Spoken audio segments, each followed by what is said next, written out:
সকালে একটা পার্সেল এসে পৌঁছেছে। খুলে দেখি একজোড়া জুতো। না, শত্রুপক্ষের কাজ নয়। একজোড়া পুরনো ছেঁড়া জুতো পাঠিয়ে আমার সঙ্গে রসিকতার চেষ্টাও করেনি কেউ। চমৎকার ঝকঝকে বাঘের চামড়ার নতুন চটি। দেখলে চোখ জুড়িয়ে যায়। পায়ে দিতে লজ্জাবোধ হয় দস্তুর মতো। ইচ্ছে করে বিছানায় শুইয়ে রাখি। কিন্তু জুতো জোড়া পাঠালো কে? কোথাও অর্ডার দিয়েছিলাম বলেও তো মনে পড়ছে না। আর বন্ধুদের সবকটাকেই তো চিনি। বিনামূল্যে এমন একজোড়া জুতো পাঠাবার মতো দরাজ মেজাজ এবং ট্যাগ কারো আছে বলেও জানি না। তাহলে ব্যাপারটা কি? খুব আশ্চর্য হব কিনা ভাবছি, এমন সময় একখানা সবুজ রঙের কার্ড চোখে পড়ল। উইথ বেস্ট কমপ্লিমেন্টস অফ রাজা বাহাদুর এনআর চৌধুরী, রামগঙ্গা এস্টেট। আর তখনই মনে পড়ল 8 মাস আগেকার এক আরণ্যক ইতিহাস, একটি বিচিত্র শিকার কাহিনী। রাজা বাহাদুরের সঙ্গে আলাপের ইতিহাসটা ঘোলাটে, সূত্রগুলো এলোমেলো। যতদূর মনে হয় আমার এক সহপাঠী তার এস্টেটে চাকরি করত। তারই যোগাযোগে রাজা বাহাদুরের এক জন্মবাসরে আমি একটি কাব্য সম্বর্ধনা জ্ঞাপন করেছিলাম। ঈশ্বরগুপ্তের অনুপ্রাস চুরি করে যে প্রশস্তি রচনা করেছিলাম তার দুটো একটা লাইন এই রকম: ত্রিভুবন প্রভাকর ও হে প্রভাকর, গুণবান মহিয়ান হে রাজেন্দ্র বর, ভূতলে অতুল কীর্তি রামচন্দ্র সম, অরাতি দমন হে তুমি নিরুপম। কাব্যচর্চার ফলাফল হলো একেবারে নগদ। পড়েছিলাম আকবরের সভাসদ আব্দুর রহিম খান খানান হিন্দি কবি গঙ্গের 4 লাইন কবিতা শুনে 4 লক্ষ টাকা পুরস্কার দিয়েছিলেন। দেখলাম সে নবাবী মেজাজের ঐতিহ্যটা গুণবান মহিয়ান অরাতি দমন মহারাজ এখনো বজায় রেখেছেন। আমার মতো দিনাতি দিনের ওপরেও রাজদৃষ্টি পড়ল। তিনি আমাকে ডেকে পাঠালেন, প্রায় চা খাওয়াতে লাগলেন। তারপর সামান্য একটা উপলক্ষ করে দামি একটা সোনার হাত ঘড়ি উপহার দিয়ে বসলেন এক সময়ে। সেই থেকে রাজা বাহাদুর সম্পর্কে অত্যন্ত কৃতজ্ঞ হয়ে আছি আমি। নিছক কবিতা মেলাবার জন্য যে বিশেষণগুলো ব্যবহার করেছিলাম, এখন সেইগুলোকেই মন প্রাণ দিয়ে বিশ্বাস করতে শুরু করেছি। রাজা বাহাদুরকে আমি শ্রদ্ধা করি, আর গুণগ্রাহী লোককে শ্রদ্ধা করাই তো স্বাভাবিক। বন্ধুরা বলে মো সাহেব, কিন্তু আমি জানি ওটা নিছক গায়ের জ্বালা। আমার সৌভাগ্যে ওদের ঈর্ষা, তা আমি পরোয়া করি না। নৌকো বাঁধতে হলে বড় গাছ দেখে বাঁধাই ভালো, অন্তত ছোটখাটো ঝড়ঝাপটার আঘাতে সম্পূর্ণ নিরাপদ। তাই মাস 8 আগে রাজা বাহাদুর যখন শিকারে তার সহযাত্রী হওয়ার জন্য আমাকে আমন্ত্রণ জানালেন, তখন তা আমি আর ঠেলতে পারলাম না। কলকাতার সমস্ত কাজকর্ম ফেলে ঊর্ধ্বশ্বাসে বেরিয়ে পড়া গেল। তাছাড়া গোরা সৈন্যদের মাঝে মাঝে রাইফেল উঁচিয়ে শকুন মারতে দেখা ছাড়া শিকার সম্বন্ধে কোনো স্পষ্ট ধারণাই নেই আমার। সেই দিক থেকেও মনের ভেতরে গভীর এবং নিবিড় একটা প্রলোভন ছিল।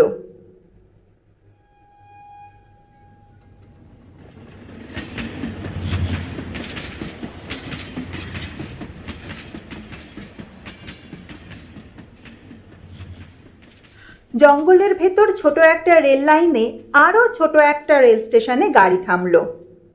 নামবার সঙ্গে সঙ্গে সোনালি তকমা আটা ঝকঝকে পোশাক পরা আরদালি এসে সেলাম দিল আমাকে। বললে, চলুন হুজুর।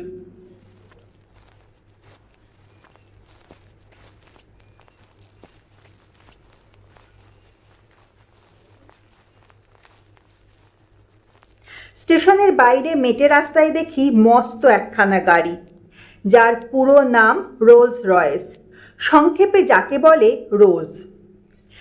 তা রোজই বটে। মাটিতে চলল না রাজহাঁসের মতো হাওয়ায় ভেসে গেল, সেটা ঠিক ঠাহর করে উঠতে পারলাম না। চামড়ার খটখটে গদি নয়, লাল মখমলের কুশন। হেলান দিতে সংকোচ হয়, পাছে মাথার সস্তা নারকেল তেলের দাগ ধরে যায়। আর বসবার সঙ্গে সঙ্গেই মনে হয় সমস্ত পৃথিবীটা চাকার নিচে মাটির ডেলার মতো গুঁড়িয়ে যাক, আমি এখানে সুখে এবং নিশ্চিন্তে ঘুমিয়ে পড়তে পারি।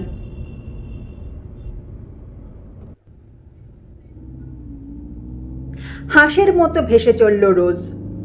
মেটে রাস্তায় চলেছে, অথচ এতটুকু ঝাঁকুনি নেই। ইচ্ছে হলো একবার ঘাড় বার করে দেখি গাড়িটা ঠিক মাটি দিয়েই চলছে নাকি দুহাত ওপর দিয়ে উড়ে চলেছে ওর চাকাগুলো। পথের দুধারে তখন নতুন একটা জগতের ছবি। সবুজ শালবনের আড়ালে আড়ালে চা বাগানের বিস্তার, চকচকে উজ্জ্বল পাতার শান্ত শ্যামল সমুদ্র, দূরে আকাশের গায়ে কালো পাহাড়ের রেখা। ক্রমশ চা বাগান শেষ হয়ে এলো। পথের দুপাশে ঘন হয়ে দেখা দিতে লাগলো অবিচ্ছিন্ন শালবন। একজন আরদালি জানালো, হুজুর, ফরেস্ট এসে পড়েছে।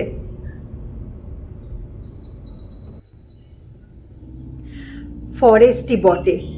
পথের ওপর থেকে সূর্যের আলো সরে গেছে, এখন শুধু শান্ত আর বিষণ্ণ ছায়া। রাত্রির শিশির এখনো ভিজিয়ে রেখেছে পথটাকে। রোজের নিঃশব্দ চাকার নিচে মরমর করে সাড়া তুলছে শুকনো শালের পাতা। বাতাসে গুঁড়ো গুঁড়ো বৃষ্টির মতো শালের ফুল ঝরে পড়ছে পথের পাশে, উড়ে আসছে গায়ে। কোথা থেকে চকিতের জন্যে ময়ূরের তীক্ষ্ণ চিৎকার ভেসে এলো। দুপাশে নিবিড় শালের বন, কোথাও কোথাও ভেতর দিয়ে খানিকটা দৃষ্টি চলে, কখনো কখনো বুনো ঝোপে আচ্ছন্ন। মাঝে মাঝে এক এক টুকরো কাঠের গায়ে লেখা 1935, 1940। মানুষ বনকে শুধু উচ্ছন্ন করতে চায় না, তাকে বাড়াতেও চায়। এইসব প্লটে বিভিন্ন সময়ে নতুন করে শালের চারা রোপণ করা হয়েছে, এ তারই নির্দেশ। বনের রূপ দেখতে দেখতে চলেছি। মাঝে মাঝে ভয়ও যে করছিল না এমন নয়। এই ঘন জঙ্গলের মধ্যে হঠাৎ যদি গাড়ির ইঞ্জিন খারাপ হয়ে যায় আর তাক বুঝে যদি লাফ মারে একটা কোনো বুনো জানোয়ার, তাহলে তাহলে পকেটের ফাউন্টেন পেনটা ছাড়া আত্মরক্ষার আর কোনো অস্ত্রই সঙ্গে নেই। শেষটায় আর থাকতে না পেরে জিজ্ঞেস করে বসলাম, হ্যাঁ রে, এখানে বাঘ আছে? ওরা অনুকম্পার হাসি হাসলো। হ্যাঁ হুজুর। ভালুক? রাজারাজরার সহবত, কাজেই যতটুকু জিজ্ঞাসা করব ঠিক ততটুকুই উত্তর। ওরা বলল, হ্যাঁ হুজুর। অজগর সাপ? জি মালিক। প্রশ্ন করবার উৎসাহ ওই পর্যন্তই এসে থেমে গেল আমার। যেরকম দ্রুত উত্তর দিয়ে যাচ্ছে তাতে কোনো প্রশ্নেই যে না বলে আমাকে আশ্বস্ত করবে এমন তো মনে হচ্ছে না। যতদূর মনে হচ্ছিল গরিলা, হিপোপটেমাস, ভ্যাম্পায়ার কোনো কিছুই বাকি নেই এখানে। জুলু কিংবা ফিলিপিনোরাও এখানে বিষাক্ত বুমেরাং বাগিয়ে আছে কিনা এবং মানুষ পেলে বেগুন পোড়া করে খেতে ভালোবাসে কিনা এ জাতীয় একটা কুটিল জিজ্ঞাসাও আমার মনে জেগে উঠেছে ততক্ষণে, কিন্তু নিজেকে সামলে নিলাম। খানিকটা আসতেই গাড়িটা খসখস করে ব্রেক করলো একটা।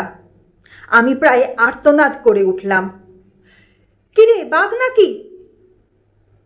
আরদালিরা মুচকি হাসলো। না হুজুর, এসে পড়েছি। ভালো করে তাকিয়ে দেখি, সত্যিই তো এসে পড়েছি, সন্দেহ নেই। পথের বাঁদিকে ঘন শালবনের ভেতরে একটুখানি ফাঁকা জমি, সেখানে কাঠের তৈরি বাংলো প্যাটার্নের একখানি দোতলা বাড়ি। এই নিবিড় জঙ্গলের ভেতরে যেমন আকস্মিক তেমনি অপ্রত্যাশিত।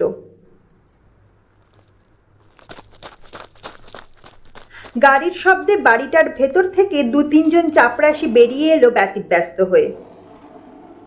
এতক্ষণ লক্ষ্য করিনি, এবার দেখলাম বাড়ির সামনে চওড়া একটা গড়খাই কাটা। লোকগুলো ধরাধরি করে মস্ত বড় এক ফালি কাঠ খাটটার ওপরে সাঁকোর মতো বিছিয়ে দিল। তারই ওপর দিয়ে গাড়ি গিয়ে দাঁড়ালো রাজা বাহাদুর এনআর চৌধুরীর হান্টিং বাংলোর সামনে। আরে আরে, কি সৌভাগ্য! রাজা বাহাদুর স্বয়ং এসে বারান্দায় দাঁড়িয়েছেন আমার অপেক্ষায়। একগাল হেসে বললেন, আসুন আসুন, আপনার জন্যে আমি এখনো চা পর্যন্ত খাইনি। শ্রদ্ধায় আর বিনয়ে আমার মাথা নিচু হয়ে গেল। মুখে কথা বেরোলো না, শুধু বেকুবের মতো কৃতার্থের হাসি হাসলাম একগাল। রাজা বাহাদুর বললেন, এত কষ্ট করে যে আপনি এখানে আসবেন সে তো ভাবতেই পারিনি। ভারী আনন্দ হলো, বড় আনন্দ হলো আমার। চলুন চলুন, ওপরে চলুন। এত গুণ না থাকলে কি আর রাজা হয়? একেই বলে রাজোচিত বিনয়। রাজা বাহাদুর বললেন, নিন, আগে স্নান করে রিফ্রেশড হয়ে আসুন। টি ইজ গেটিং রেডি। বয়, সাহাব কো গোসলখানে মে লে যাও। 40 বছরের দাড়িওয়ালা বয় নিঃসন্দেহে বাঙালি, তবু হিন্দি করে হুকুমটা দিলেন রাজা বাহাদুর, কারণ ওটাই রাজকীয় দস্তুর। বয় আমাকে গোসলখানায় নিয়ে গেল।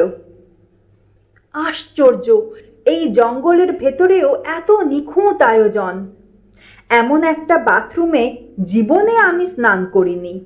ব্র্যাকেটে 3-4খানা সদ্য পাট ভাঙা নতুন তোয়ালে, 3টে দামি সোপকেসে 3 রকমের নতুন সাবান, র্যাকে দামি দামি তেল, লাইম জুস, অতিকায় বাথটাব, ওপরে ঝাঁঝরি, নিচে টিউবওয়েল থেকে পাম্প করে এখানে ধারা স্নানের ব্যবস্থা।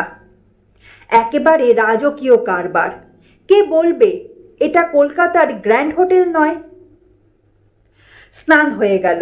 ব্র্যাকেটে ধোপদুরস্ত ফরাসডাঙ্গার ধুতি, সিল্কের লুঙ্গি, আদির পাজামা। দামের দিক থেকে পাজামাটাই সস্তা মনে হলো, তাই পরে নিলাম। বয় বাইরেই দাঁড়িয়েছিল। নিয়ে গেল ড্রেসিং রুমে। ঘর জোড়া আয়না। পৃথিবীর যা কিছু প্রসাধনের জিনিস কিচ্ছু আর বাকি নেই এখানে।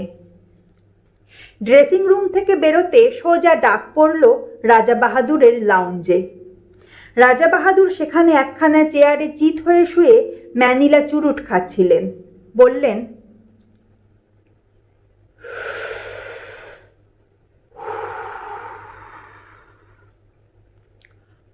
আসুন, চা তৈরি।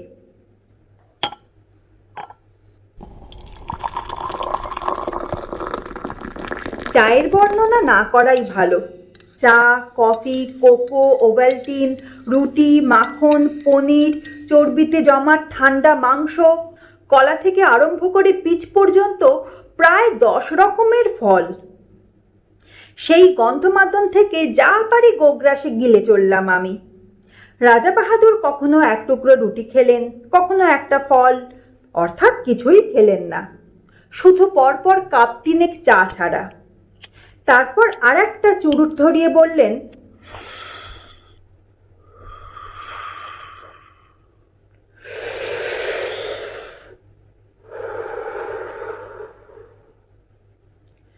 একবার জানলা দিয়ে চেয়ে দেখুন। দেখলাম। প্রকৃতির এমন অপূর্ব রূপ জীবনে আর দেখিনি। জানলার ঠিক নিচেই মাটিটা খাড়া 300-400 ফুট নেমে গেছে। বাড়িটা যেন ঝুলে আছে সেই রাক্ষসে শূন্যতার ওপরে। তলায় দেখা যাচ্ছে ঘন জঙ্গল, তার মাঝ দিয়ে পাহাড়ি নদীর একটা সংকীর্ণ নীলোজ্জ্বল রেখা। যত দূর দেখা যায় বিস্তীর্ণ অরণ্য চলেছে প্রসারিত হয়ে, তার সীমান্তে নীল পাহাড়ের প্রহরা। আমার মুখ দিয়ে বেরুলো, চমৎকার। রাজা বাহাদুর বললেন, রাইট, আপনারা কবি মানুষ, আপনাদের তো ভালো লাগবেই। আমারই মাঝে মাঝে কবিতা লিখতে ইচ্ছে করে মশাই, কিন্তু নিচের এই যে জঙ্গলটি দেখতে পাচ্ছেন, ওটি বড় সুবিধের জায়গা নয়। টেরাইয়ের ওয়ান অফ দি ফিয়ারেস্ট ফরেস্ট, একেবারে প্রাগৈতিহাসিক হিংস্রতার রাজত্ব। আমি সবাই জঙ্গলটার দিকে তাকালাম। ওয়ান অফ দি ফিয়ারেস্ট, কিন্তু ভয় পাওয়ার মতন কিছু তো দেখতে পাচ্ছি না।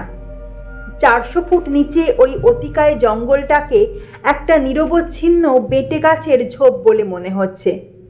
নদীর রেখাটাকে দেখাচ্ছে উজ্জ্বল একখানা পাতের মতো। আশ্চর্য সবুজ, আশ্চর্য সুন্দর। অফুরন্ত রোদে ঝলমল করছে অফুরন্ত প্রকৃতি। পাহাড়টা যেন গাঢ় নীল রং দিয়ে আঁকা। মনে হয় ওপর থেকে ঝাঁপ দিয়ে পড়লে ওই স্তব্ধ গম্ভীর অরণ্য যেন আদর করে বুকে টেনে নেবে রাশি রাশি পাতার একটা নরম বিছানার ওপরে। অথচ আমি বললাম, ওইখানেই শিকার করবেন নাকি? খেপেছেন? নামবো কি করে? দেখছেন তো পেছনে 400 ফুট খাড়া পাহাড়। আজ পর্যন্ত ওখানে কোনো শিকারীর বন্দুক গিয়ে পৌঁছয়নি। তবে হ্যাঁ, ঠিক শিকার করি না বটে, আমি মাঝে মাঝে মাছ ধরি ওখান থেকে। মাছ ধরেন? আমি হাঁ করলাম। মানে মাছ ধরেন কিরকম? ওই নদী থেকে নাকি? সেটা ক্রমশ প্রকাশ্য, দরকার হলে পরে দেখতে পাবেন।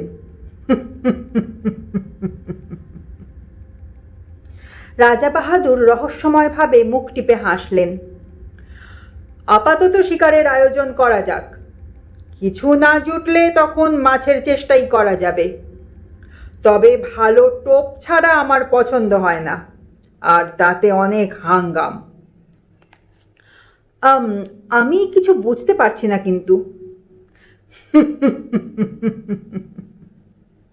রাজা বাহাদুর জবাব দিলেন না, শুধু হাসলেন। তারপর ম্যানিলা চুরুটের খানিকটা সুগন্ধি ধোঁয়া ছড়িয়ে বললেন,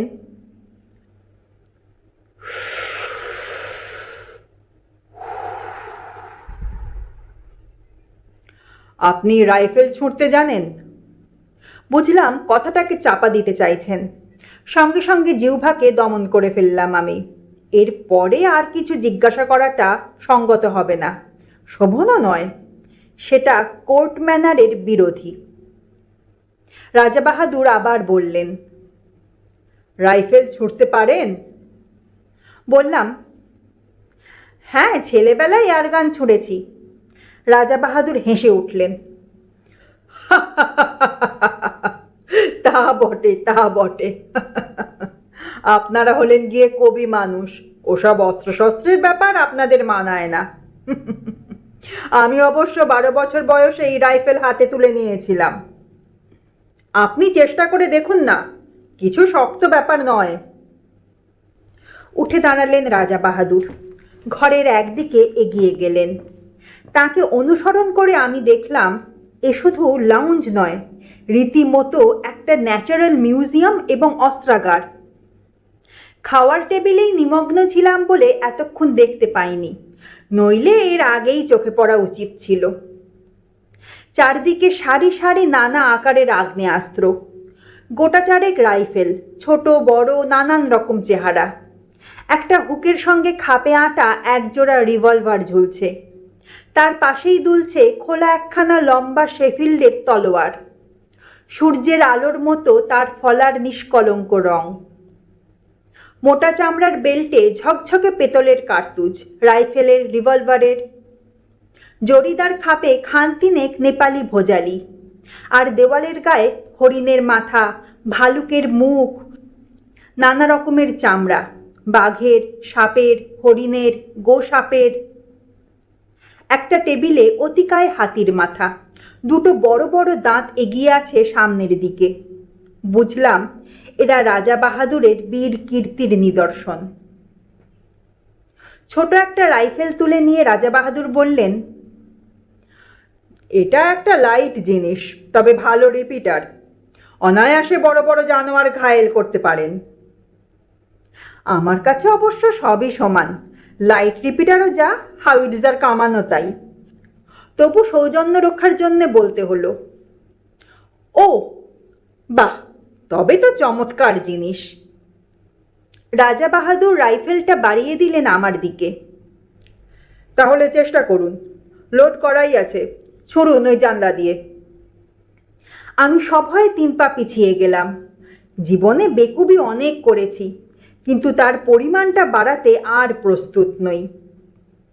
যুদ্ধফেরত এক বন্ধুর মুখে তার রাইফেল ছোঁড়ার প্রথম অভিজ্ঞতা শুনেছিলাম। পড়ে গিয়ে পা ভেঙে তাকে নাকি 1 মাস বিছানায় শুয়ে থাকতে হয়েছিল।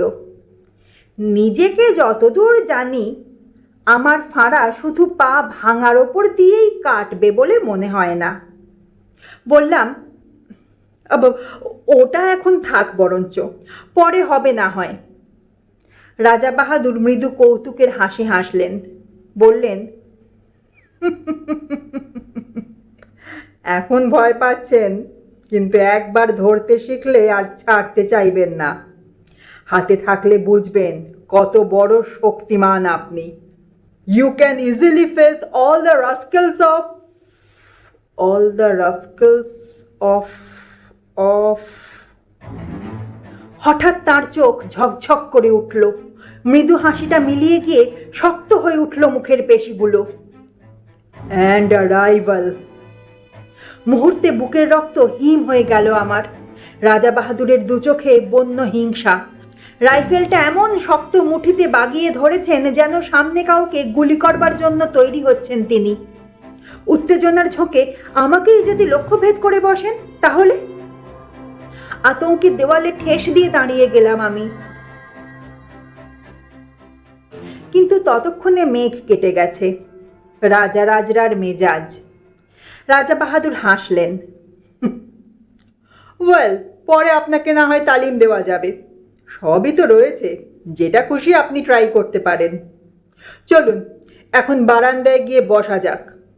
Let's have some energy. প্রাতরাশি প্রায় বিন্ধ্য পর্বত উদরসাৎ করা হয়েছে। আর কি হলে এনার্জি সঞ্চিত হয় বোঝা শক্ত।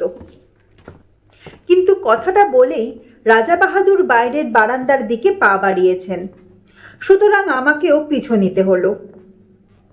বাইরের বারান্দায় বেতের চেয়ার, বেতের টেবিল। এখানে ঢোকবার পরে এত বিচিত্র রকম আসনে বসছি যে আমি প্রায় নার্ভাস হয়ে উঠেছি। তবু যেন বেতের চেয়ারে বসতে পেয়ে খানিকটা সহজ অন্তরঙ্গতা অনুভব করা গেল। এটা অন্তত চেনা জিনিস।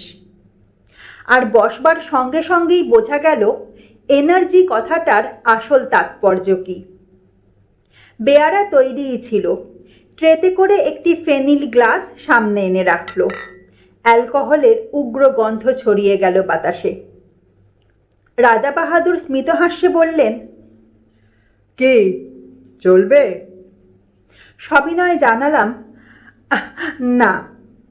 তবে কি বিয়ার আনবে? একেবারে মেয়েদের ড্রিঙ্ক, কোনো নেশা হবে না। না না, থাক, আসলে অভ্যেস নেই কোনোদিন। গুড কন্ডাক্টের প্রাইজ পাওয়া ছেলে। রাজা বাহাদুরের সুরে অনুকম্পার আভাস। আমি কিন্তু সেই 14 বছর বয়সেই প্রথম ড্রিঙ্ক ধরি। রাজা রাজরার ব্যাপার সবই অলৌকিক। জন্মাবার সঙ্গে সঙ্গেই কেউটের বাচ্চা, সুতরাং মন্তব্য অনাবশ্যক। ট্রে বারবার যাতায়াত করতে লাগলো। রাজা বাহাদুরের প্রখর উজ্জ্বল চোখ দুটো ঘোলাটে হয়ে এলো ক্রমশ। ফর্সা গাল গোলাপি রং ধরল। হঠাৎ অসুস্থ দৃষ্টিতে তিনি আমার দিকে তাকালেন। আচ্ছা, বলতে পারেন আপনি রাজা নন কেন? এরকম একটা প্রশ্ন করলে বোকার মতো দাঁত বের করে থাকা ছাড়া আর গত্যন্তর নেই। আমিও তাই করলাম। কি হলো, বলতে পারলেন না? আগে না। আপনি মানুষ মারতে পারেন? এ আবার কিরকম কথা? আমার আতঙ্ক জাগলো। না। তাহলে বলতে পারবেন না?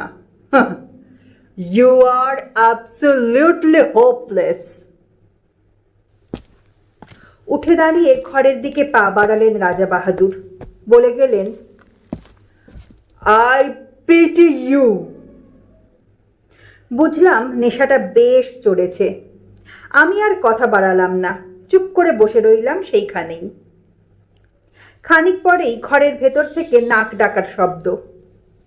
তাকিয়ে দেখি তার লাউঞ্জের সেই চেয়ারটায় হাঁ করে ঘুমোচ্ছেন রাজা বাহাদুর। মুখের কাছে কতকগুলো মাছি উঠছে ভন ভন করে।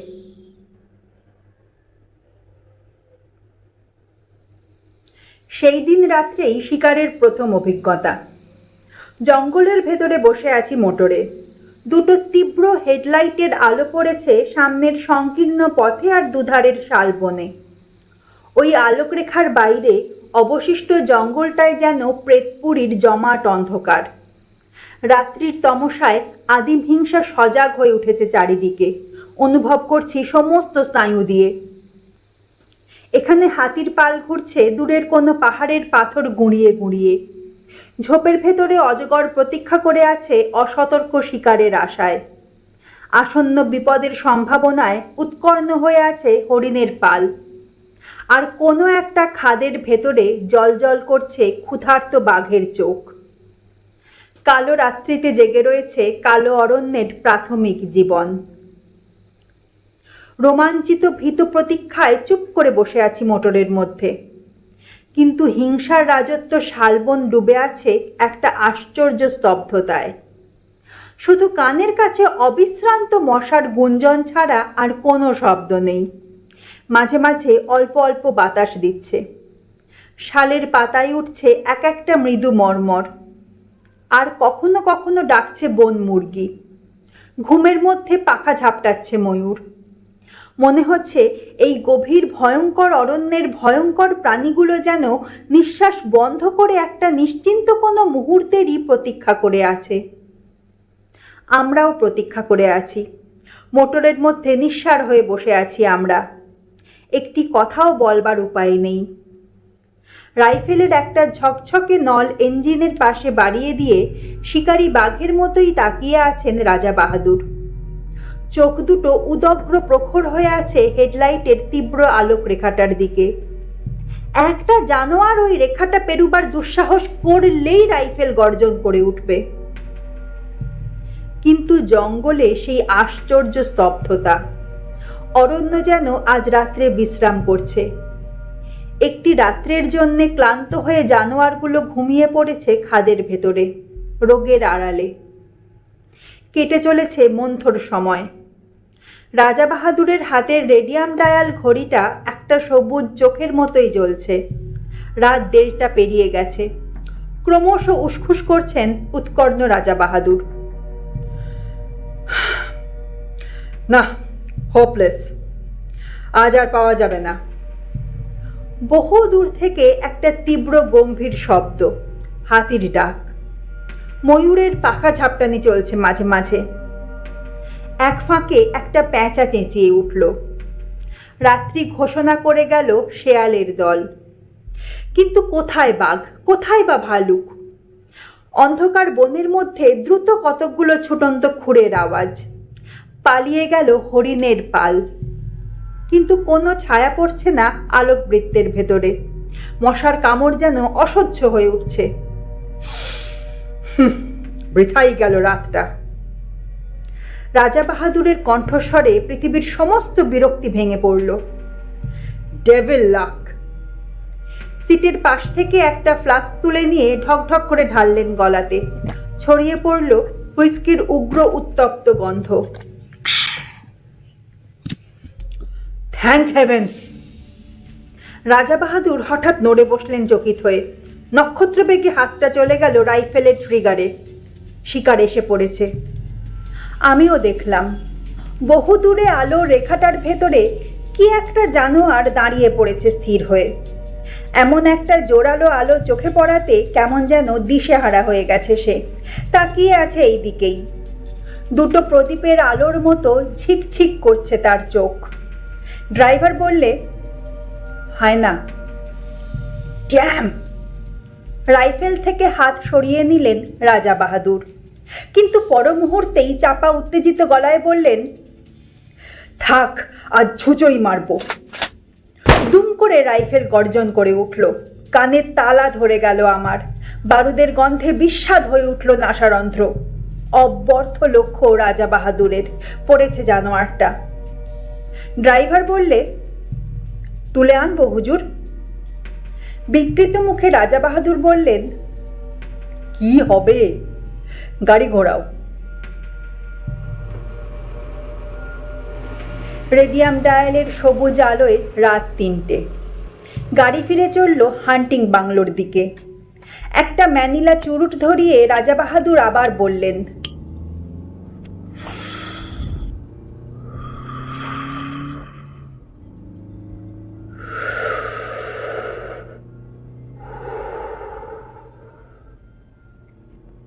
ড্যাম।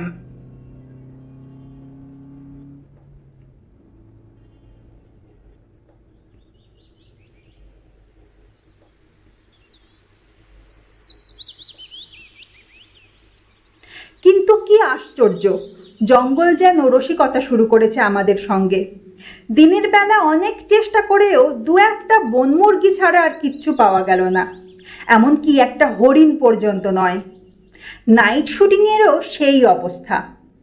পরপর ৩ রাত্রি জঙ্গলের নানা জায়গায় গাড়ি থামিয়ে চেষ্টা করা হলো, কিন্তু নগদ লাভ যা ঘটল তা অমানুষিক মশার কামড়।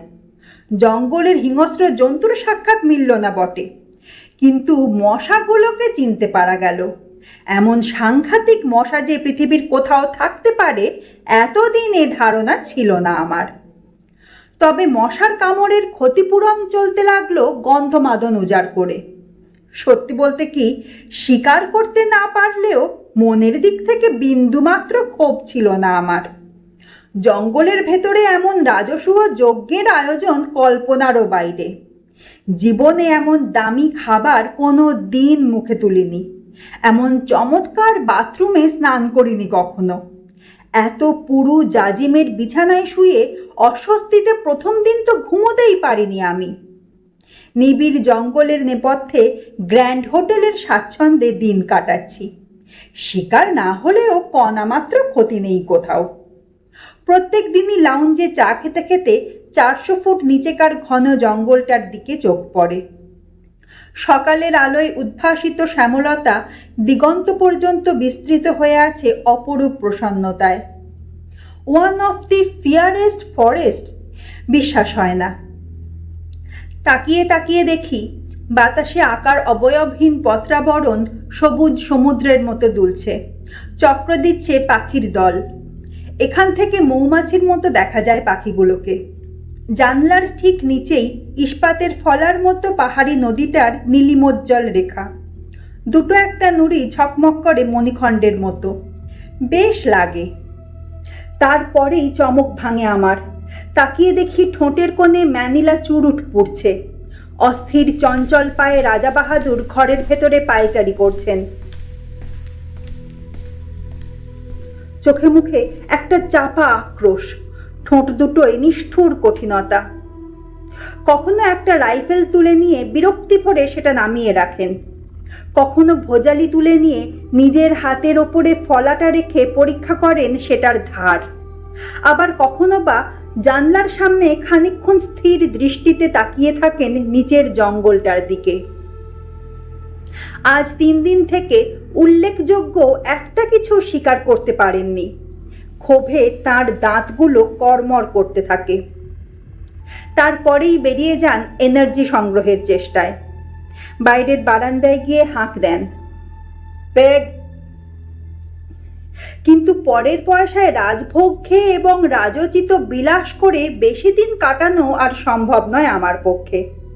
রাজা বাহাদুরের অনুগ্রহ একটা দামি জিনিস বটে, কিন্তু কলকাতায় আমার ঘর সংসার আছে, একটা দায়িত্ব আছে তার।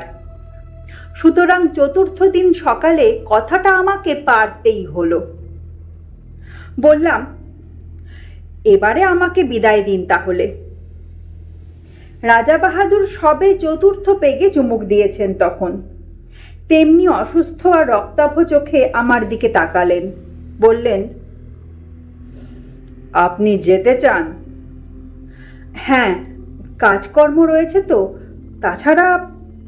কিন্তু আমার শিকার যে আপনাকে দেখাতে পারলাম না। সে না হয় আর একবার হবে। চাপা ঠোঁটের ভেতরেই একটা গম্ভীর আওয়াজ করলেন রাজা বাহাদুর, আপনি ভাবছেন আমার ওই রাইফেলগুলো, দেওয়ালের ওই সব শিকারের নমুনা, ওইগুলো সব ফার্স? আমি সন্ত্রস্ত হয়ে বললাম, না না, তা কেন ভাবতে যাব? শিকার তো খানিকটা অদৃষ্টের ব্যাপার। হুম, অদৃষ্টকেও বদলানো চলে। রাজা বাহাদুর উঠে পড়লেন। আমার সঙ্গে আসুন। দুজনে বেরিয়ে এলাম। রাজা বাহাদুর আমাকে নিয়ে এলেন হান্টিং বাংলোর পেছন দিকটাতে, ঠিক সেখানে যার 400 ফুট নিচে টেরাইয়ের অন্যতম হিংস্র অরণ্য বিস্তীর্ণ হয়ে আছে। এখানে আসতে আর একটা নতুন জিনিস চোখে পড়ল আমার। দেখি কাঠের একটা রেলিং দেওয়া সাঁকোর মতো জিনিস সেই সীমাহীন শূন্যতার ওপরে প্রায় 15-16 হাত প্রসারিত হয়ে আছে। তার পাশে দুটো বড় বড় কাঠের চাকা, তাদের সঙ্গে হুক লাগানো দুজোড়া মোটা কাঠি জড়ানো। ব্যাপারটা যে ঠিক কি বুঝতে পারলাম না। আসুন আসুন। রাজা বাহাদুর সেই ঝুলন্ত সাঁকোটার ওপরে গিয়ে দাঁড়ালেন। আমিও গেলাম তার পেছনে পেছনে। একটা আশ্চর্য বন্দোবস্ত। ঠিক সাঁকোটার নিচেই পাহাড়ি নদীটার রেখা, নুড়ি মেশানো সংকীর্ণ বালুতট তার দুপাশে, তাছাড়া জঙ্গল আর জঙ্গল। নিচে তাকাতেই আমার মাথা ঘুরে উঠল। রাজা বাহাদুর বললেন, জানেন এসব কি? না। আমার মাছ ধরবার বন্দোবস্ত। এর কাজ খুব গোপনে, নানা হাঙ্গামা আছে, কিন্তু অব্যর্থ। আগে ঠিক বুঝতে পারছি না। আজ রাত্রেই বুঝতে পারবেন। শিকার দেখতে আপনাকে ডেকে এনেছি। নতুন একটা শিকার দেখাবো আপনাকে আজ, কিন্তু কোনোদিন এর কথা কারো কাছে প্রকাশ করতে পারবেন না আপনি। কিছু না বুঝেই মাথা নাড়লাম। না না। তাহলে আজ রাতটা অবধি আপনি থাকুন, কাল সকালেই আপনার গাড়ির ব্যবস্থা করব। রাজা বাহাদুর আবার হান্টিং বাংলোর সম্মুখের দিকে এগোলেন। কাল সকালের পরে এমনিতেই আপনার আর এখানে থাকা চলবে না।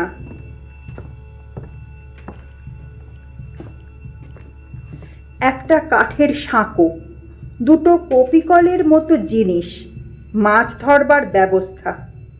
কাউকে বলা যাবে না এবং কাল সকালেই চলে যেতে হবে। সবটা মিলিয়ে যেন রহস্যের খাস মহল একেবারে। আমার কেমন যেন এলোমেলো লাগতে লাগলো সমস্ত, কিন্তু ভালো করে জিজ্ঞাসা করতে পারলাম না। রাজা বাহাদুরকে বেশি প্রশ্ন করতে কেমন যেন অস্বস্তি লাগে আমার, অনধিকার চর্চা মনে হয়।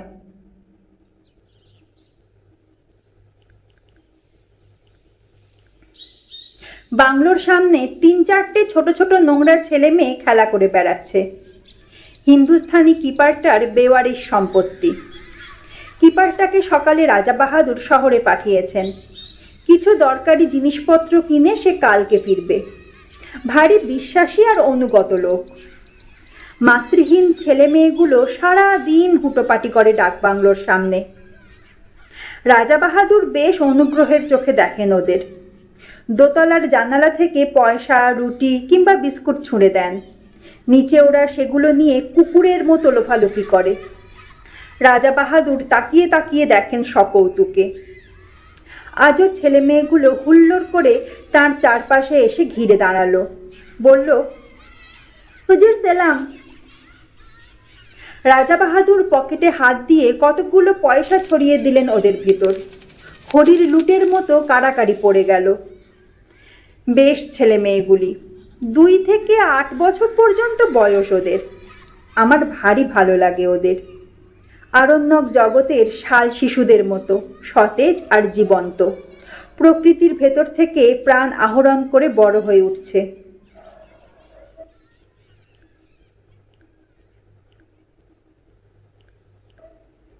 সন্ধ্যায় ডিনার টেবিলে বসে আমি বললাম, আজ রাত্রে কিন্তু মাছ ধরবার কথা আছে আপনার রাজা বাহাদুর। চোখের কোনা দিয়ে আমার দিকে তাকালেন রাজা বাহাদুর। লক্ষ্য করেছি আজ সমস্ত দিন বড় বেশি মদ খাচ্ছেন আর ক্রমাগত চুরুট টেনে চলেছেন। ভালো করে আমার সঙ্গে কথা পর্যন্ত বলেননি। ভেতরে ভেতরে কিছু একটা ঘটে চলেছে তার। রাজা বাহাদুর সংক্ষেপে বললেন, হুম। আমি সসংকোচে জিজ্ঞাসা করলাম, আগে কখন হবে সেটা? এক মুখ ম্যানিলা চুরুটের ধোঁয়া ছড়িয়ে তিনি জবাব দিলেন,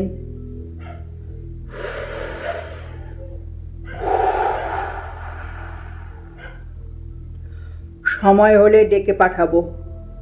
এখন আপনি গিয়ে শুয়ে পড়ুন, স্বচ্ছন্দে কয়েক ঘন্টা ঘুমিয়ে নিতে পারেন। শেষ কথাটা পরিষ্কার আদেশের মতো শোনালো। বুঝলাম, আমি বেশিক্ষণ আজ তার সঙ্গে কথা বলি এটা তিনি চান না। তাড়াতাড়ি শুয়ে পড়তে বলাটা অতিথিপরায়ণ গৃহস্থের অনুনয় নয়, রাজার নির্দেশ, এবং সে নির্দেশ পালন করতে বিলম্ব না করাই ভালো।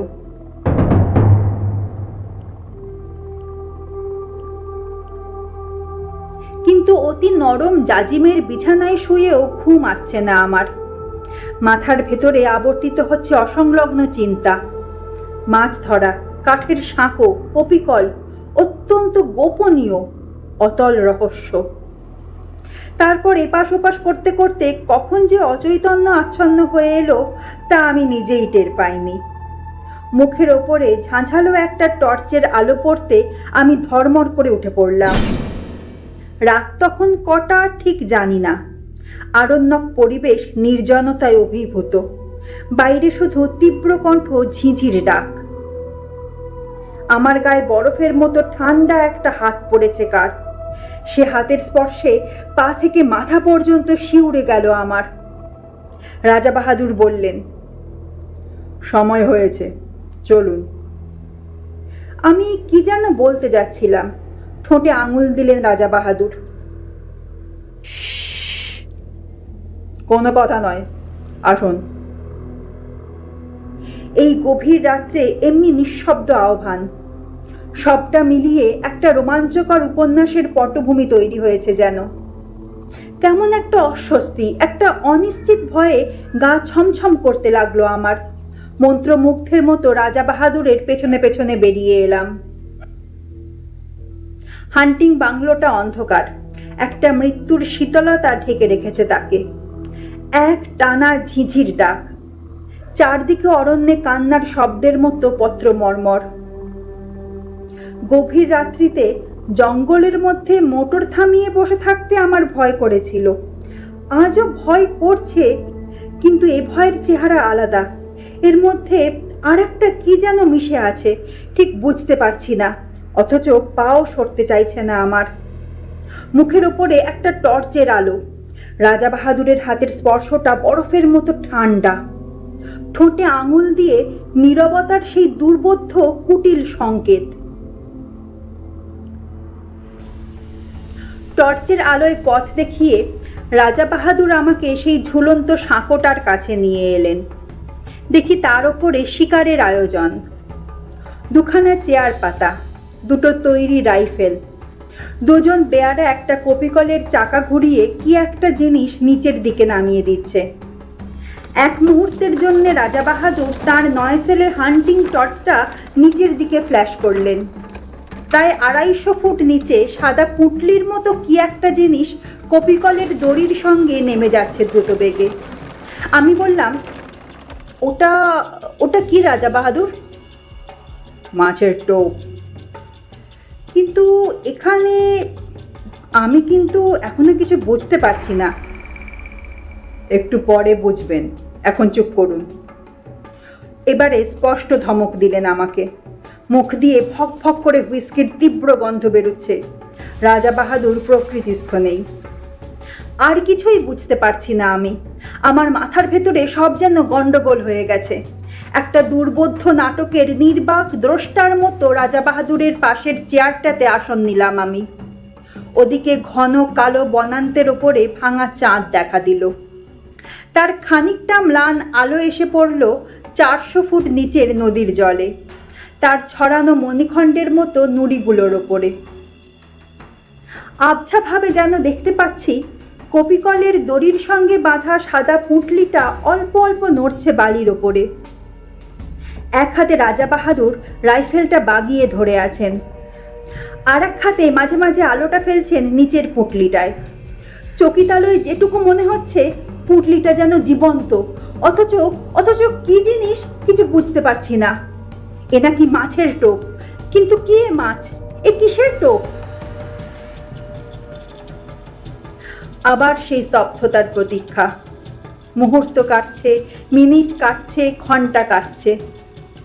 রাজা বাহাদুরের টর্চের আলো বারে বারে পিছলে পড়ছে নিচের দিকে। দিগন্ত প্রসার হিংস্র অরণ্য ভাঙা ভাঙা জ্যোৎস্নায় দেখাচ্ছে তরঙ্গিত একটা সমুদ্রের মতো।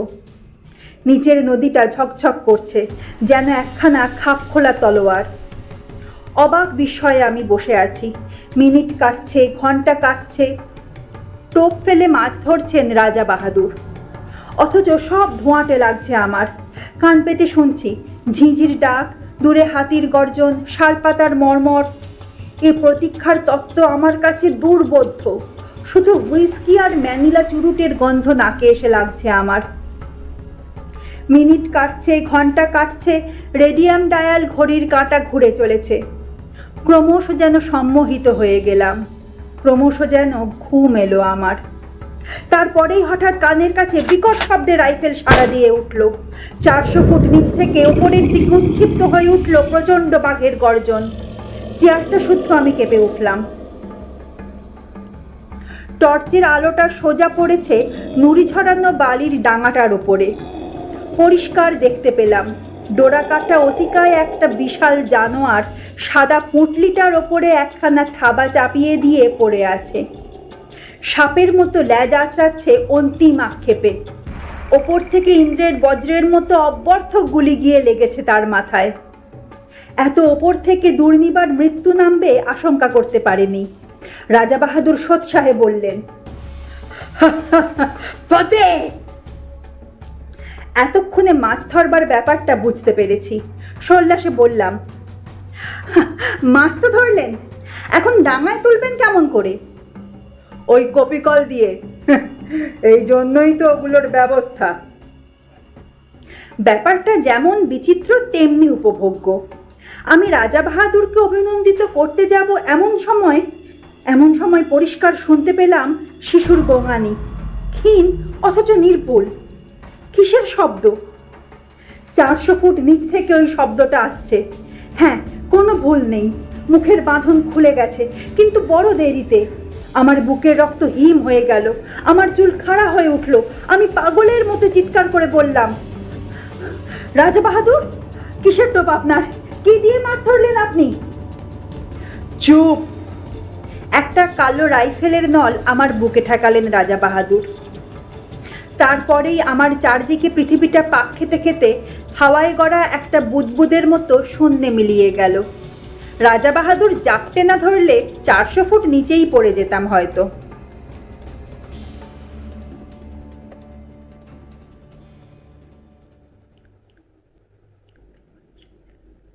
কিপারের একটা বেওয়ারিশ ছেলে যদি জঙ্গলে হারিয়ে গিয়ে থাকে তা অস্বাভাবিক নয়, তাতে কারো ক্ষতি নেই। কিন্তু একটা প্রকাণ্ড রয়্যাল বেঙ্গল মেরেছিলেন রাজা বাহাদুর, লোককে ডেকে দেখানোর মতো। তার 8 মাস পরে এই চমৎকার চটিজোড়া উপহার এসেছে। 8 মাস আগেকার সে রাত্রি এখন স্বপ্ন হয়ে যাওয়াই ভালো। কিন্তু এই চটিজোড়া অতি মনোরম বাস্তব। পায়ে দিয়ে একবার হেঁটে দেখলাম, যেমন নরম তেমনি আরাম।